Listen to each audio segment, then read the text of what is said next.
Assalamualaikum warahmatullahi wabarakatuh. Pada video kali ini kami akan membahas tentang laknat atau kutukan Allah kepada Zionis Israel dan penyebabnya sesuai firman Allah Subhanahu wa Ta'ala. Setiap perintah yang Allah berikan memiliki tujuan baik di baliknya. Begitu juga setiap larangan yang Allah tetapkan memiliki alasan untuk mencegah keburukan. Untuk memastikan agar prinsip-prinsip syariat Allah Subhanahu wa Ta'ala selalu dijalankan, Allah Subhanahu wa Ta'ala menegaskan pentingnya amar ma'ruf nahi mungkar, yaitu mengajak kepada kebaikan dan menghindari perbuatan yang buruk. Tanggung jawab ini telah diwajibkan kepada umat-umat sebelumnya, di mana sebagian dari mereka menjalankannya dan sebagian lainnya mengabaikannya. Allah Subhanahu wa Ta'ala mengecam sebagian Bani Israel yang mengabaikan kewajiban dalam hal amar ma'ruf nahi mungkar. Allah Subhanahu wa Ta'ala berfirman, telah dilaknat orang-orang kafir dari Bani Israel dengan lisan Daud dan Isa putra Maryam. Yang demikian itu disebabkan mereka durhaka dan selalu melampaui batas. Mereka satu sama lain selalu tidak melarang tindakan mungkar yang mereka perbuat. Sesungguhnya amat buruklah apa yang selalu mereka perbuat itu. Quran Surat Al-Maidah ayat 78-79. Inilah beberapa laknat Allah kepada kaum Yahudi Bani Israel. Pertama, dikutuk menjadi kera yang hina. Quran Surat Al-Baqarah ayat 65. Kaum Bani Israel pernah dikutuk Allah Subhanahu wa Ta'ala menjadi kera yang hina karena melakukan pelanggaran di hari Sabat, Sabtu. Ini sesuai dengan firman Allah Subhanahu wa Ta'ala dalam Al-Quran. Walaqad alimtumul ladzina tadaw minkum fas-sabti faqulna lahum kunu qiradatan khasi'in. Artinya, dan sungguh kamu telah mengetahui orang-orang yang melakukan pelanggaran di antara kamu pada hari Sabat. Lalu kami katakan kepada mereka, jadilah kamu kera yang hina. Sesuai dengan ketentuan agama Yahudi, Sabat dalam bahasa Ibrani, Shabbath, adalah hari ketujuh yang dianggap sebagai hari istirahat atau khusus untuk ibadah. Namun, sebagian Bani Israel melanggar perintah untuk menghormati hari Sabat dengan tetap melakukan pekerjaan, seperti menangkap ikan. Meskipun pada hari itu ikan keluar dalam jumlah besar, mereka terpancing untuk melanggar aturan agama. Akibat pelanggaran tersebut, Allah murka kepada mereka dan mengutuk kaum ini menjadi makhluk yang hina, seperti kera. Sikap bangga mereka karena telah mempermainkan Allah Subhanahu wa Ta'ala, tidak menyadari bahwa tindakan tersebut membawa mereka menuju kebinasaan. Akibatnya, Allah menyatakan hukuman dengan mengubah mereka menjadi kera-kera yang hina. Jumhur ulama berpendapat bahwa transformasi fisik mereka benar-benar menjadi kera.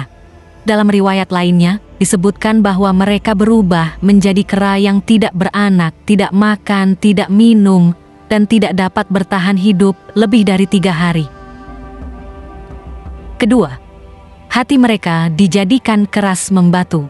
Quran Surat Al-Maidah ayat 13.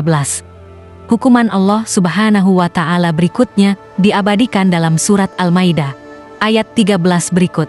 Fabima naqdihim mitsaqahum la'annahum waja'alna qulubahum qasiyatan yuharrifunal kalima an mawadhi'ih wa nasu hazzan mimma dzukkiru bih wa la tazalu tattali'u ala kha'inatin minhum illa qalilan minhum fa'fu anhum wasfah innallaha yuhibbul muhsinin. Artinya, tetapi karena mereka melanggar janjinya, maka kami melaknat mereka dan kami jadikan hati mereka keras membatu. Mereka suka mengubah firman Allah dari tempatnya dan mereka sengaja melupakan sebagian pesan yang telah diperingatkan kepada mereka. Engkau Muhammad senantiasa akan melihat pengkhianatan dari mereka kecuali sekelompok kecil di antara mereka yang tidak berkhianat, maka maafkanlah mereka dan biarkan mereka. Sungguh, Allah menyukai orang-orang yang berbuat baik. Quran Surat Al-Maidah ayat 13. Mereka melanggar janji mereka dengan mengingkarinya, bahkan membunuh Rasul-Rasul Allah. Sebagai hukuman, Allah mengutuk mereka dan menjadikan hati mereka keras seperti batu.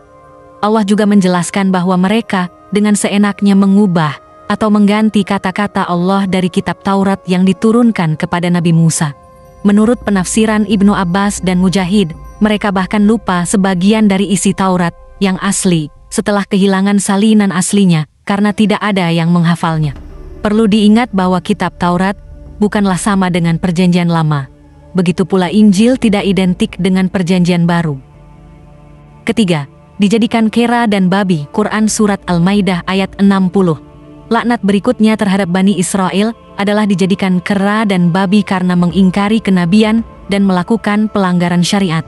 Hal ini diabadikan Allah dalam Surat Al-Maidah ayat 60. Qul hal unabbi'ukum bisyarrin min dzalika mathubatan 'indallahi man la'anahu Allahu wa ghadiba 'alaihi wa ja'ala minhumul qiradata wal khanazir wa 'abadat taghuta ulaika syarrun makanan wa dhallu 'an sawa'is sabil. Artinya, katakanlah Muhammad, apakah akan aku beritakan kepadamu tentang orang yang lebih buruk pembalasannya dari orang fasik di sisi Allah, yaitu orang yang dilaknat dan dimurkai Allah.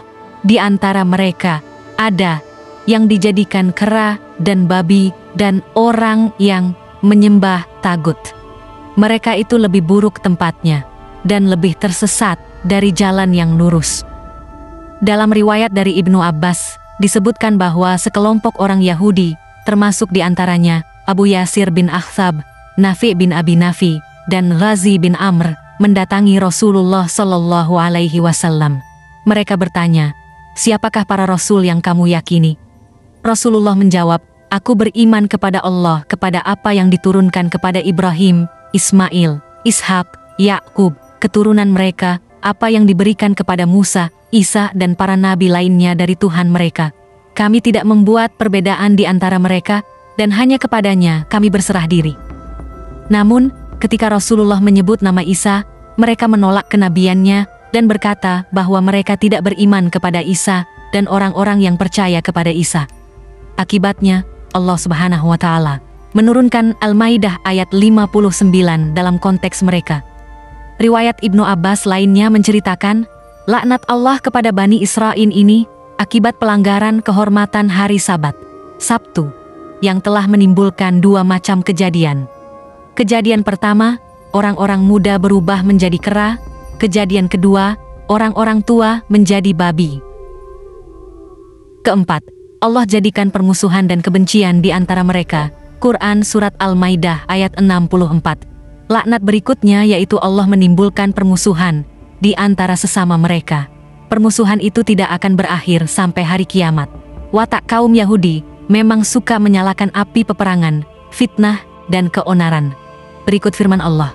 Artinya, dan orang-orang Yahudi berkata, tangan Allah terbelenggu. Sebenarnya tangan merekalah yang dibelenggu, dan merekalah yang dilaknat disebabkan apa yang telah mereka katakan itu. Padahal kedua tangan Allah terbuka. Dia memberi rezeki sebagaimana Dia kehendaki. Dan Al-Quran yang diturunkan kepadamu dari Tuhanmu itu pasti akan menambah kedurhakaan dan kekafiran bagi kebanyakan mereka. Dan kami timbulkan permusuhan dan kebencian di antara mereka sampai hari kiamat. Setiap mereka menyalakan api peperangan, Allah memadamkannya. Dan mereka berusaha menimbulkan kerusakan di bumi. Dan Allah tidak menyukai orang-orang yang berbuat kerusakan. Ayat ini menggambarkan perilaku buruk orang-orang Yahudi. Ungkapan mereka bahwa tangan Allah terbelenggu diucapkan secara menghina untuk mencemooh kaum muslim ketika sahabat Nabi sedang menghadapi kesulitan keuangan. Sebenarnya, mereka yang terbelenggu oleh kutukan Allah karena sikap dan tindakan buruk mereka. Kelima, menjadi kera yang hina dan terkutuk. Quran Surat Al-A'raf ayat 166. Kelima, menjadi kera yang hina dan terkutuk. Quran Surat Al-A'raf ayat 166. Ketika Bani Israel bertambah kezalimannya tidak mengindahkan nasihat, maka Allah mengazab mereka dengan menjadikan mereka sebagai kera yang hina. Berikut kisahnya diabadikan dalam Surat Al-A'raf ayat 166. Artinya, maka setelah mereka bersikap sombong terhadap segala apa yang dilarang, kami katakan kepada mereka, jadilah kamu kera yang hina. Quran Surat Al-A'raf ayat 166. Ayat ini menjelaskan tentang kebinasaan mereka setelah mereka menunjukkan sifat angkuh, kesombongan, dan melampaui batas dalam melakukan hal-hal yang dilarang. Akibatnya, hati mereka semakin keras dan mereka terus melakukan pelanggaran tanpa merasa jera, meskipun azab yang pedih menimpa mereka. Allah kemudian menjadikan mereka serupa dengan kera yang hina dan terkutuk, di mana hati mereka menjadi keras seperti kera yang tidak mampu memahami kebenaran dan terhindar dari kebaikan. Ini mungkin secara kiasan atau benar-benar mengubah mereka menjadi kera yang hina. Ini adalah sebagian dari kisah Bani Israel yang dilaknat oleh Allah karena pelanggaran dan keingkaran mereka. Mereka dikenal sebagai umat yang selalu menentang kebenaran, melakukan zalim, dan menyebabkan kerusakan. Di dalam video ini, kita melihat beberapa kutukan yang Allah berikan kepada kaum Bani Israel, dari dijadikan kera yang hina karena pelanggaran Sabat, hingga menjadikan hati mereka keras seperti batu. Setiap kutukan Allah menjadi sebuah pelajaran tentang konsekuensi melanggar ketentuannya. Terima kasih atas perhatiannya dan dukungannya. Wallahu a'lamu bishawab. Wassalamualaikum warahmatullahi wabarakatuh.